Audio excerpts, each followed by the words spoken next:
Глава 1. Насмешка. В роскошном зале отеля «Империал» собирался весь свет города. Миллионер Владислав Корнеев отмечал день рождения, на празднике блистали певцы, бизнесмены, модели. Среди сверкающего мрамора и хрусталя почти никто не замечал женщин в серой форме, которые молча протирали полы и подносили бокалы. Одна из них, Алина, молодая уборщица, задержалась у сцены, где играл джаз-бенд.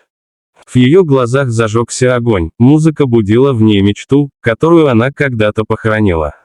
Владислав, заметив ее взгляд, хмыкнул и громко сказал так, чтобы все слышали. «Эй, уборщица, если уж так любишь музыку, станцуй степ. Если меня удивишь, я даже женюсь на тебе».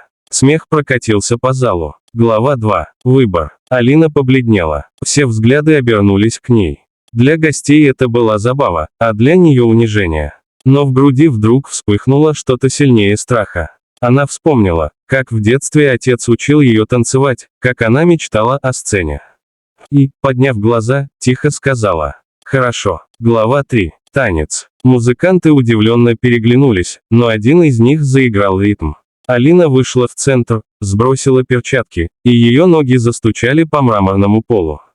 Сначала робко, потом все быстрее и увереннее. В зале стих смех. Каждый удар каблуков звучал, как вызов. Ее танец был не просто степом, в нем были боль, сила, мечта и свобода. Музыка разогналась, и вместе с ней развернулась она, простая уборщица, превращенная в настоящую звезду. Глава 4. Тишина. Когда последний удар стих, в зале воцарилась тишина. Все гости стояли, не веря своим глазам. Владислав, еще недавно смеявшийся, не мог вымолвить ни слова. А потом раздались аплодисменты. Сначала робкие, потом буря оваций. Алина стояла посреди сияющего зала, а на ее глазах блестели слезы. Глава 5. Ответ. Миллионер поднялся и подошел к ней. «Ты, невероятно», — только и смог сказать он.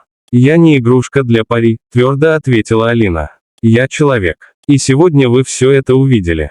Ее слова звучали громче любых аплодисментов.